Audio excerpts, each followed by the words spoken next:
Howdy everyone, Joe here. So, we have force carbonated this batch of the Falconer's Flight, and it's time to give it a taste test. So, without further ado, let's get to this. I'm very excited about it. Thank you, Immo, again, for sending these hops my way. It's been great fun, so I'm really curious to see how they taste. So, what I do, you saw me force carb this batch, so I typically need to relieve a little bit of the pressure in here, just a tad. I typically will watch the line pressure to see how it's doing because we don't want it to foam up too much. So, clean glass. Let's do this. I hope it doesn't foam too bad. That's one thing I've had to watch out with force carving. I have to let it set a bit, and I typically don't leave my CO2 hooked up to it. So, it's really just a matter of hit and miss a little bit with the carbonation, but it's actually going perfectly. A little slow, but good beer is worth the wait.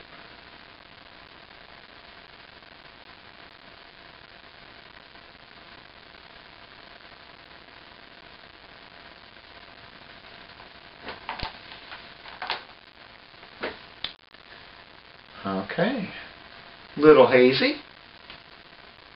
Carbonated nicely. I'm not sure if you can see that.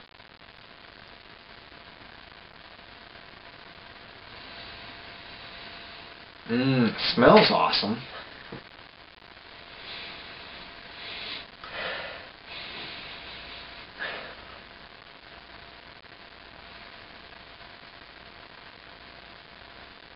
Kind of a florally hop smell, I think. Not super citrusy, but definitely has that hop sort of floral to it. I think that I did something right with the all grain on this one because that head is ridiculous. I'll carve a big J into it. How about that? But yeah, smells great. Like I said, I did forget to put in the Whirlfloc tallow, so that's probably one reason why there's a bit of a haze on this. It's nothing significant, but I'm sure I'm going to get some email about it. So, without further ado, cheers, Immo. Thanks again, man.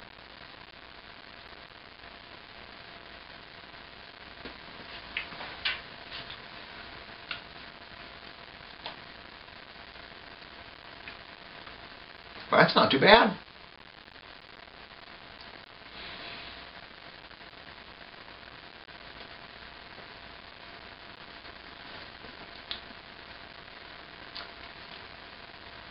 I'm definitely picking up a bit of that zip from those Chinooks on the bitter side.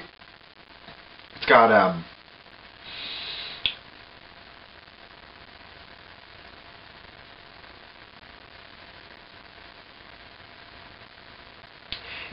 like I said, a nice bright bitter note to it. The flavor is a very florally malty balance, I think.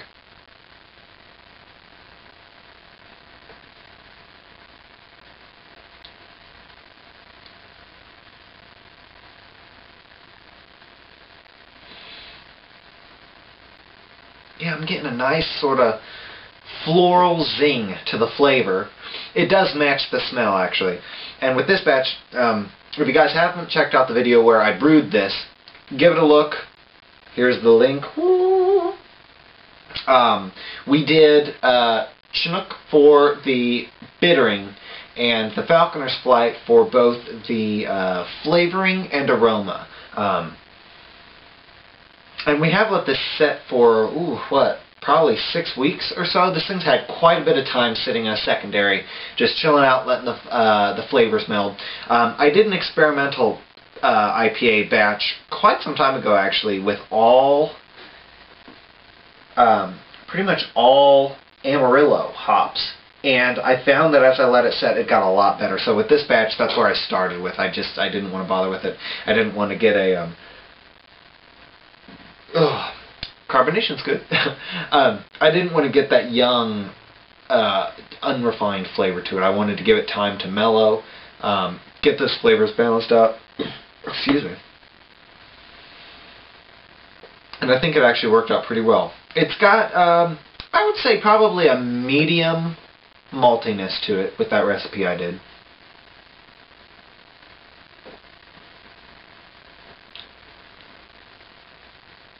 You can tell that the alcohol content on this one's a bit higher than some of the other batches I've done. It's got a little bit of that heat to it, you know, that it's the best way I can describe it. It's got a little bit of heat to it. Not bad though. It's not obtrusive. It's not like drinking a, you know, like a whiskey barrel kegged wine or anything, like a port, or is it a port? What are those? A port, I think. I don't remember. Anyway, where you age a wine in a whiskey barrel, it gets a very, very alcohol bite to it, and the alcohol content goes through the roof. This one, you can tell that there's a little bit more bite to it than say, for example, for my birthday I did a brown ale, and I've still actually got that in the keg. I've let that one sit for quite a while, and it's still awesome. Much more mellow, lower alcohol content. I think that one was probably like 3 or 3.5%. It wasn't very high. Maybe 4. I don't remember. This one's got a bit more zing to it, but it works well with that hop zing and the bitter from the Chinook. The flavor and the aroma, like I said, it's a very complex. It's kind of the balance of a citrusy floral quality. I get more floral on the nose note, than I do with the actual flavor.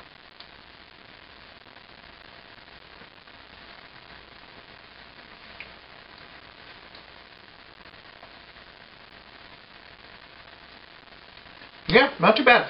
If I had to change this recipe, I would actually probably add just a tad more malt to it to give it a little bit more of a maltier complexity. But not much. I mean, the malt really shines through in the aftertaste.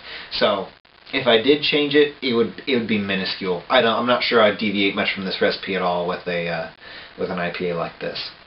So thanks for watching, everyone. I hope you'd enjoy this series. And Immo, again, thank you very much for sending these hops my way. I still need to use the other hops you sent me. Just have not had enough time in the day these days. I'm sure you guys have seen with the haunted house videos that have gone up, vacation videos. It's been very, very busy. I'm finally actually just now getting to this beer. It's been done, like I said, for quite a long time, and one of the main reasons why it's set so long in the secondary was I just did not have the time. I kind of planned for it because I wanted to let it set and, you know, get the flavors right, but I just haven't had the time to get all this done. You guys that have been watching my channel for a couple years now, can you believe it? You know that Halloween's my big time, so I do a lot of stuff with the haunted houses, and this year we actually toured with the haunts, so it's been rocking and rolling, and I'm actually very, very happy that this beer is now ready right before Thanksgiving time, because I have a feeling this one's going to be at the table. So great beer, great beer. So again, thanks for watching, everyone. Hope you had fun, and we'll be doing some more videos soon. So until then, cheers.